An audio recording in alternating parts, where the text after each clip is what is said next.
તો હેલો ગોધરાના મિત્રો, આ કાળઝાળ ગરમીમાં જ્યાં લોકો તડકાથી બચવા માટે છાયા શોધી રહ્યા છે, ત્યાં ગોધરા શહેરમાં માનવતાની એક સુંદર મિસાલ જોવા મળી રહી છે.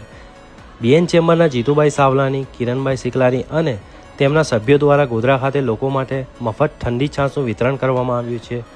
ગરમીમાં બહાર નીકળતા લોકો માટે આ છાશ માત્ર એક પીણું ન હતું, પણ થાકેલા લોકો માટે રાહત, પ્રેમ અને સેવાનો એક સુંદર સંદેશ બની રહી હતી. રસ્તા પરથી પસાર થતા મુસાફરો હોય, કામદાર ભાઈઓ હોય, નાના બાળકો હોય કે પછી વૃદ્ધો, દરેક વ્યક્તિ આ સેવાથી ખુશી અને રાહત અનુભવી. આજના સમયમાં જ્યાં દરેક વ્યક્તિ પોતાના કામમાં વ્યસ્ત છે, ત્યાં સમાજ માટે આવી નિસ્વાર્થ સેવા કરવી ખરેખર પ્રશંસનીય કાર્ય છે. ગરમીમાં એક ગ્લાસ ઠંડી છાશ કોઈના માટે સામાન્ય વાત હોઈ શકે છે, પણ તડકામાં પરેશાન વ્યક્તિ માટે આ એક અમૃત સમાન બની જાય છે.